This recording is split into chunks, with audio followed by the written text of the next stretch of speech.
Hello, and welcome to another guide for Project Diablo 2 Season 10.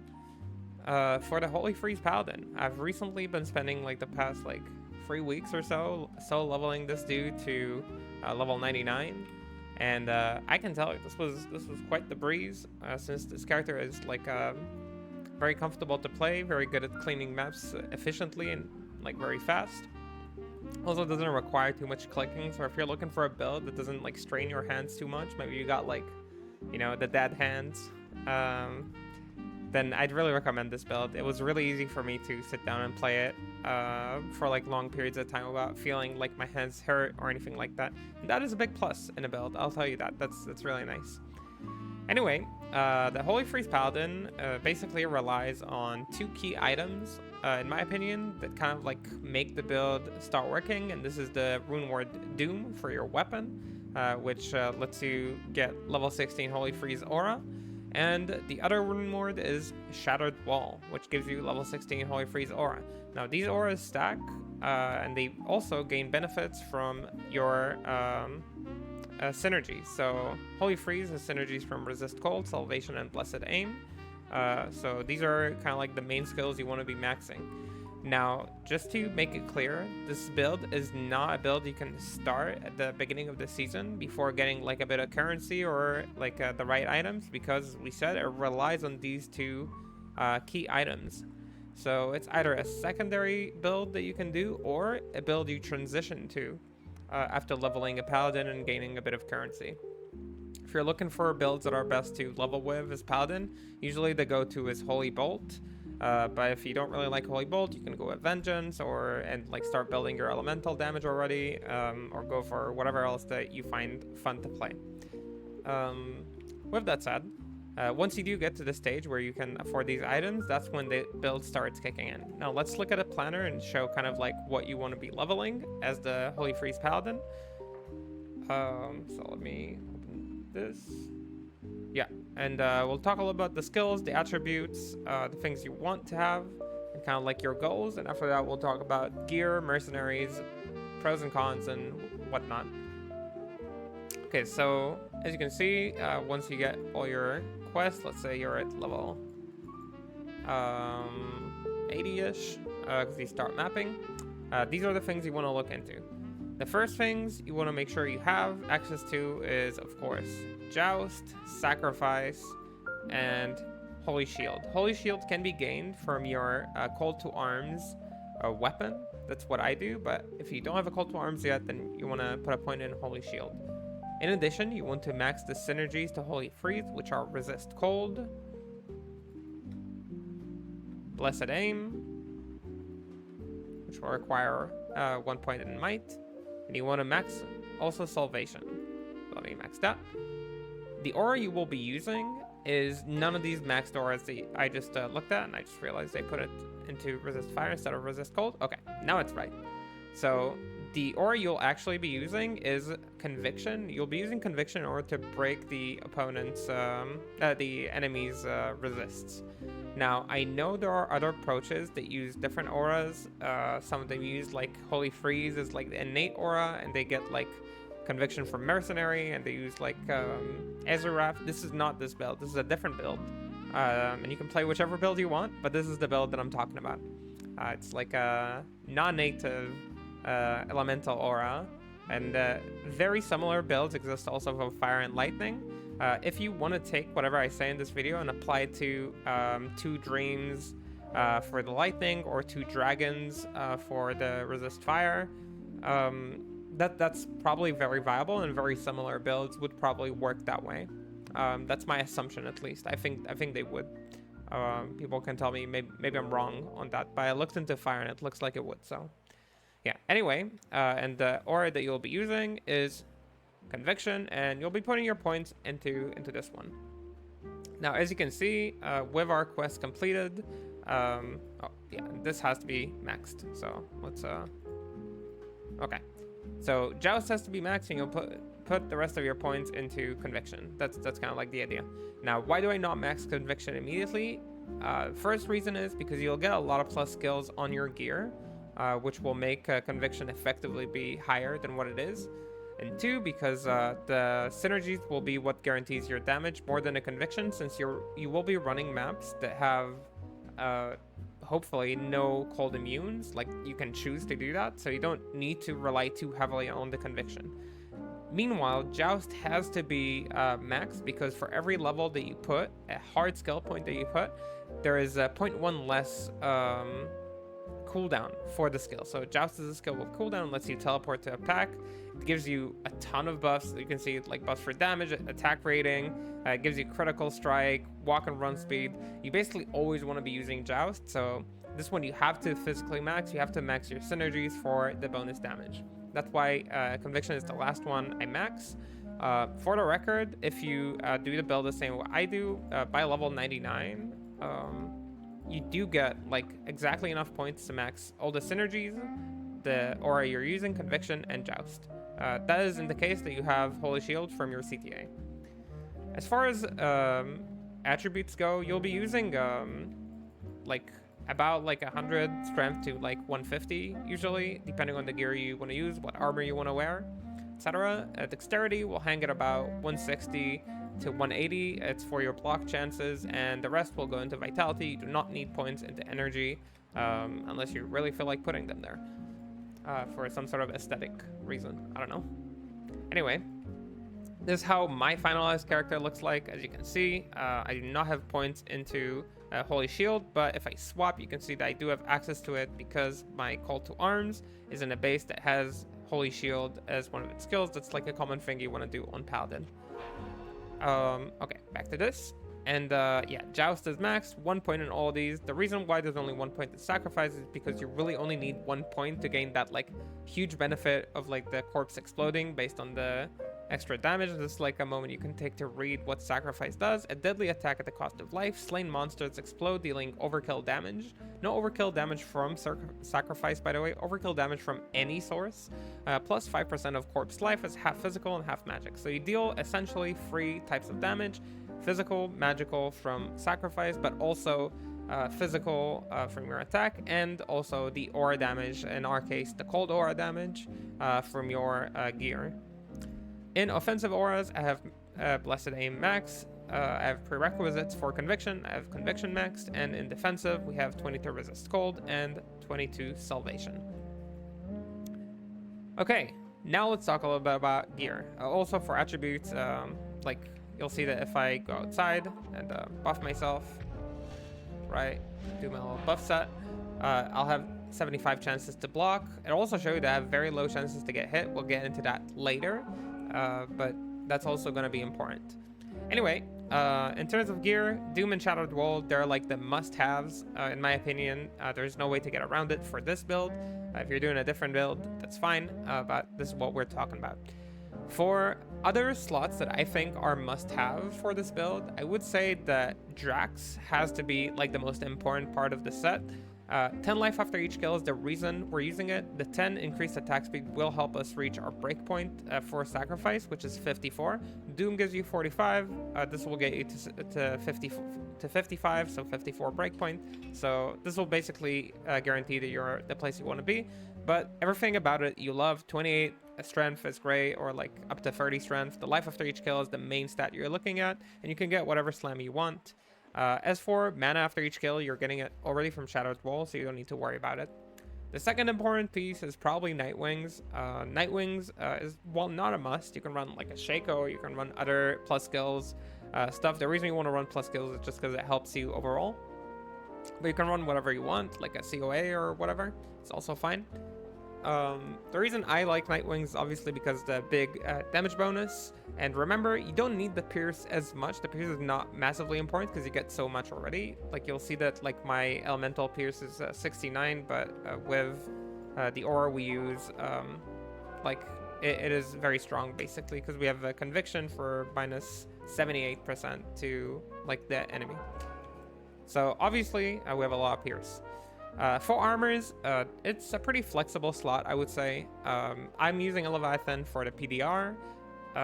You can use a Shaft Stop if you want more PDR to be like more tanky. You can use an Ormus if you want to go like maximum damage, more like glass cannon style.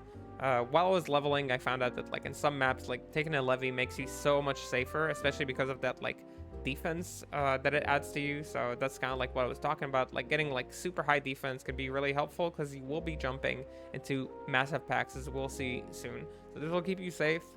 You can use the armors if you like it. Up to you. For belt, I'm obviously using like a super unique and rare belt. This is not what I'd recommend using. Using a string of ears for PDR is really, really nice, or ever dangles for PDR. Both are really okay. If you don't want to use either of those for any reason, you can use rare belts with PDR and all res if you need more res. Other belts don't benefit you too much. You could even run probably a gold drop for like more magic find and gold find if you need it. If you want to bust your magic find, that's perfectly fine as well. The belt slot is pretty flexible on this belt. Again, I use it to get in PDR because I think PDR like keeps you safe. But yeah, up to you. For rings, I'm using wisp projectors. I use them mostly because they have plus skills and MF. You can just use res rings, that's fine. You can use whatever rings you want. The ring slots are very flexible. You can even use Nature's Peace if you want to max your res a little bit more. But that's not something I think is super important for this build. I'm using Amaras. Again, could definitely be using amulets like blood amulets. If you don't know what that is, it's like a type of crafted amulet that you make with rubies. So blood amulets will give you more life after each kill, which is your main sustain way, and can give you like plus skills, can give you faster one walk, which you really like, and some res or some other stats that you may enjoy. And for boots, I'm using Tri-Res, Cold, Lightning, and Poison. The reason why Cold, Lightning, and Poison is the thing you want is because a Shattered Wall will give you extra fire res, so it kind of evens out your res in a way. Tri-Res boots can be really nice. You can solve that, of course, with the rings or the amulet as well. Doesn't have to with the boots. Other boot options are things like Mermaid Sprocket is really, really nice for the faster run walk. War Traps for more magic find, or Natalia's Soul, which is super, super nice because of the cold and lightning resist that it gives that like would help you a lot. So yeah, it also gives a bunch of defense as well, so not bad boots overall. All these three are like super useful. I used all of them in different points. So yeah, this is the general gear and like options you can do, and you'll see that outside of like the Shattered Wall and Doom, which are fairly expensive, like a Chamina low rune with an Ohm rune, or here like Ja, Cham, Zod, like super high end runes for both of these rune words. While these two are super expensive, since they are rune words and you don't care about how they roll almost at all, because like the minus res here doesn't matter, the damage doesn't matter, the ED on this one doesn't matter too much, so you don't really have to reroll rune words. That's a big benefit. And also all the rest of the gear is fairly cheap, so like Drax, you can get a bad Nightwings, you have to get a good one. You can get a Shaco too, and that would work. You can get a bad Maras, you can craft your own Paladin. Blood Amulet, Leviathan is not expensive. Ormus, you can get one of the bad Ormuses. This one is for Glacial Spike, and I don't remember what it cost, but it basically just cost me to get the facets. Belts, like you can just use a string of ears or a Dungos. Wisps are obviously luxury, but you can use other like res rings and Tri-Res boots as well. Okay, so that's kind of like the gear. Let's talk about the charms. The charms, in my opinion, the correct approach is to go with some FHR charms. All of my gear has 0 FHR, and the breakpoint I think you want to get to is the... Yeah, there it is. Okay. The 48 breakpoint, I found it fine. At 27, I found myself sometimes getting interrupted a little too much, since again, you're jumping into big groups. At 48, you're doing pretty okay. I did it with 6 total FHR charms. You can change it up. If you have a Dungos, you get 10 FHR and can get maybe 10 FHR from boots as well. And that can like solve your problems also in a way. So up to you how many you want to use. You can opt for the 86. I tried it just like to see how it feels like, and it didn't feel that important. So yeah, if you're using like an Arcanes, theoretically you can get it pretty easily because it would give you a bunch of FHR. Or if you're using a Steel Carapace, that's also another armor option that's very good. Other charms are Cold Skill with life and Cold Skill with faster run walk. I just put enough faster run walk that it hits like the area where I want it to be, so I feel like I'm not moving too slowly. and of course an Annie and a torch. I'm using, again, very expensive ones, but you just really care about like the res on them, because as you can see, my res is not maxed. You don't really need it maxed. You can run res here with like 25 and you'd probably be okay. I'll show it soon. Like, it's not necessary at all. Like, I'll put this so you can see like my res would be pretty low and it wouldn't matter too much. Last charm is a 5-0 res charm. I don't really find anything else that's better there, and I wanted more MF. But you can just use plain 5-0 res. That would be okay. Okay, so that's the gear. Switch is the CTA and the Herald of Zakarum to boost your CTA and your Holy Shield, because it gives 2 ult skills, but also 2 to combat skills. And yeah, that's pretty much what I went with. Let me put these back in place because I just wanted to show them. And yeah, let's quickly talk about the Merc. Merc, the main thing that I've been enjoying is the Innocence Ferocity combo, either on Act 2 or an Act 5 Merc. I've tested 3 setups for Merc so far. I have not tested Act 1 and Act 3, even though I've seen some good setups for them. I might do that in the future, but I honestly found this super consistent. So Act 5 with Might was the first option that I tried. I gave him Rupture for the lower resist. This is like a new thing that a lot of people have been experimenting with. Rupture is really cool, but sadly, the lower resists usually procs a little bit too late. So it wasn't that important that it procced lower resist. You're also, like, you break resist so well already that it's not super important. But it's nice. Sometimes there are like super like immune like you know, mobs, and you can break them with Rupture, so that's cool. A similar way to do Rupture would be to run a Pus Spitter Act 1 Merc. The main problem is she will often die if you joust with her, and that was kind of like my reason for not running Act 1 Merc. Not with that, or with Faith, which is also another option for Act 1 Merc. This is not bad. As for the Act 2 Merc, I've been running him with Destruction, but you can actually run him with a lot of other options. I just found Destruction kind of cool. Deals a lot of damage. You can run him with Doom as well, to be like with you on the same rune ward. You can run him with a ton of other stuff to maybe be better against bosses, but you don't really struggle against anything specific. I just found like Destruction like a cool rune ward and I wanted to run it, and I like seeing him proc a ton of like different stuff. Otherwise, Innocence, Ferocity, this combo keeps you safe when you're jousting, which is really important. Gave him some String of Ears, Drax, you know, just normal stuff to get him to hit like a solid breakpoint, but otherwise he's like, it doesn't really matter too much, the other stuff that he has. Just like give him stuff to make sure that he gets the res that he needs, and he'll be fine. Okay, so yeah, I won't talk about the Act 3 Cold Merc. I know that it is a strong option. I just really like that the Act 2 Merc gives you 10 PDR and Defiance Aura for like the defense.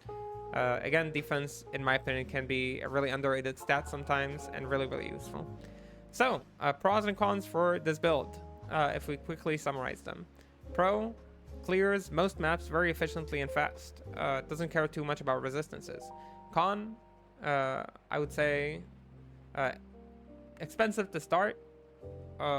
Probably a little expensive to start. You have these 2 key rune words that you have to get, but I think probably a big positive for it is that you don't have to pay too much to get it to this maximize end game kind of position.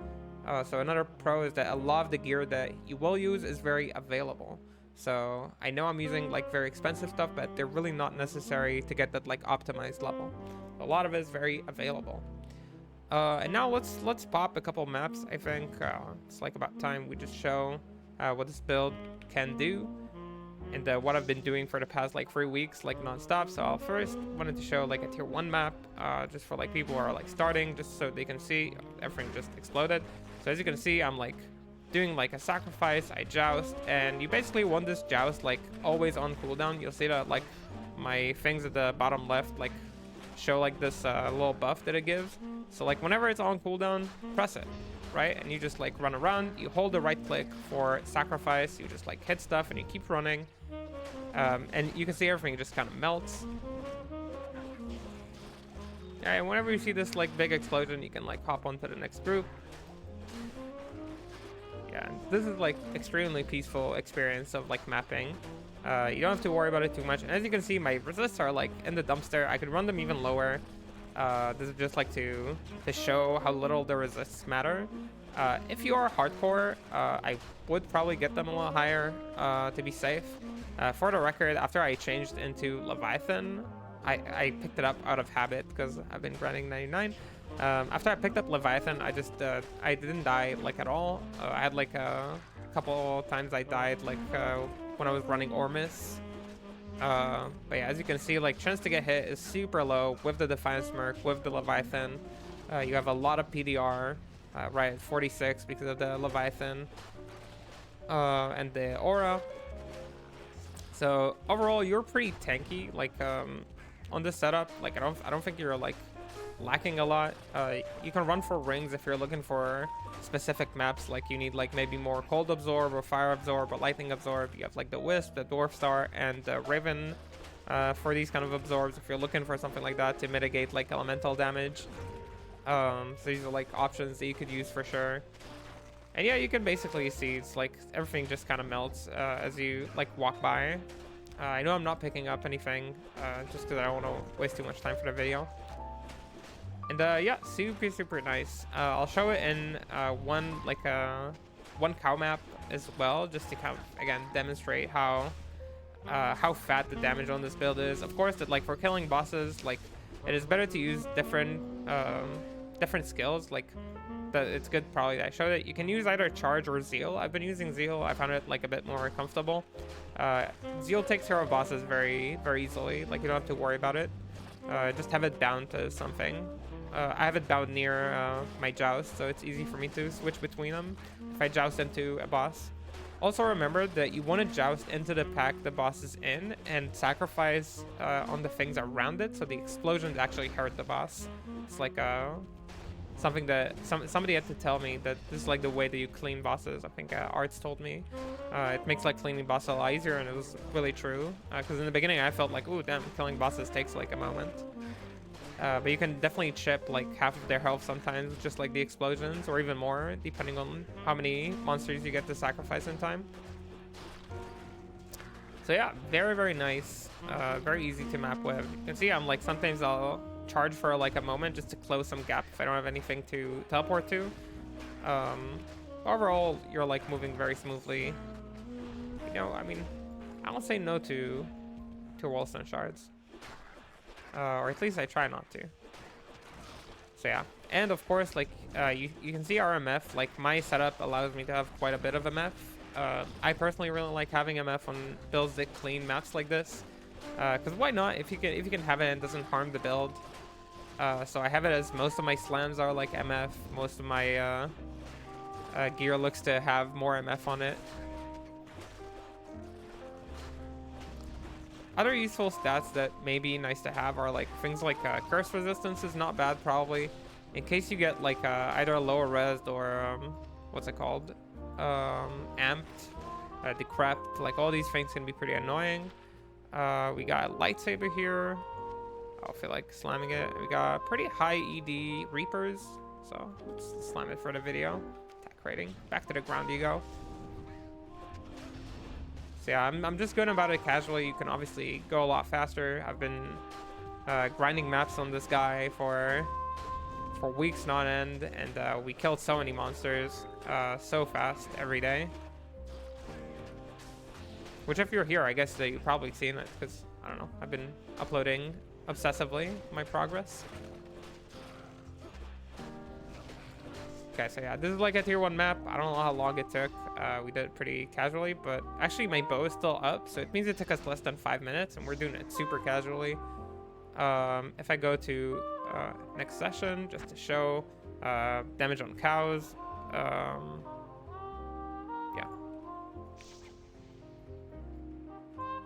Oh, something that I kind of wanted to mention. This is something that I didn't really mention it much in other guides that I made. But hey, a puzzle box. Look, they give us a drop for the video. Good for us. Something that I didn't really mention is kind of like mods that you want to avoid during maps. I'd say that on this build, something that you really want to avoid is running maps that have high reduced chance of blocking. That is like one of the most dangerous mods for this build because you really rely on this like block chance to keep you up and alive. We got this like event, so I was planning on just showing like a few mobs exploding, like the cows exploding, just because it's always satisfying to see. As you can see, high HP cows just kind of melted this guy. But I'll do it because we got the event, and people already make fun of me for skipping stuff during the videos. So anyway, yeah, you can get a lot of speed done. Ooh, hate keys, I need that. A lot of speed killing done with this guy, and again, very low effort in terms of like my hands. I'm like very comfortable. I don't know. I think that's a big pro of the build. It's like very comfortable to play. It doesn't require like straining your hands or brain.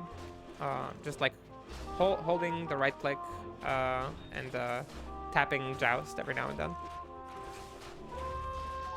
So yeah, I would say this is the build.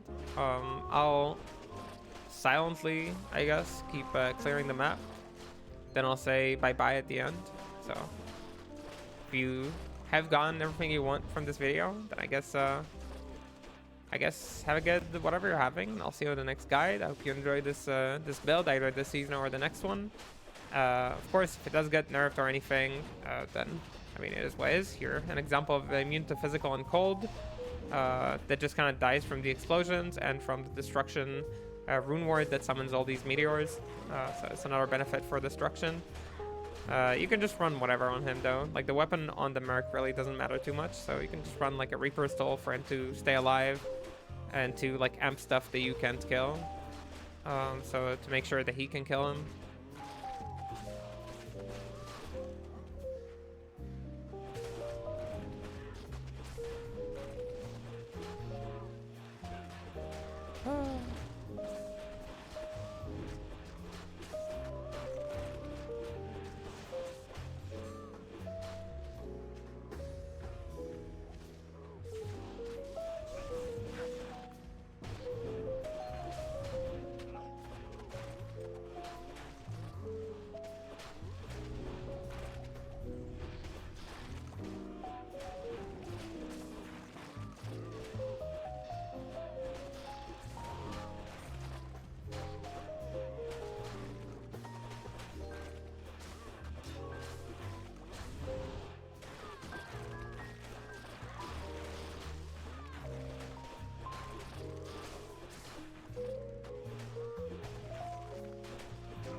Yeah, so this is an example of killing the boss using the explosions from the sacrifice. You see, most of their HP was not like me attacking them, just like mobs exploding on them.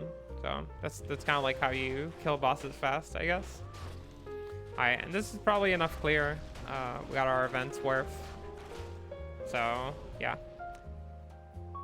With that said, hope everybody enjoyed the video. If you have any questions about this build, I will leave my armory connected to the video in the description. And yeah, let's just check if we got something cool. Jewels are never it, aren't they? Oh, look at this, lightning res and IS. Okay, but we got this puzzle box. That's pretty cool. So, thank you everybody for watching. I'll see you in the next video or whatever it is. And till then, bye.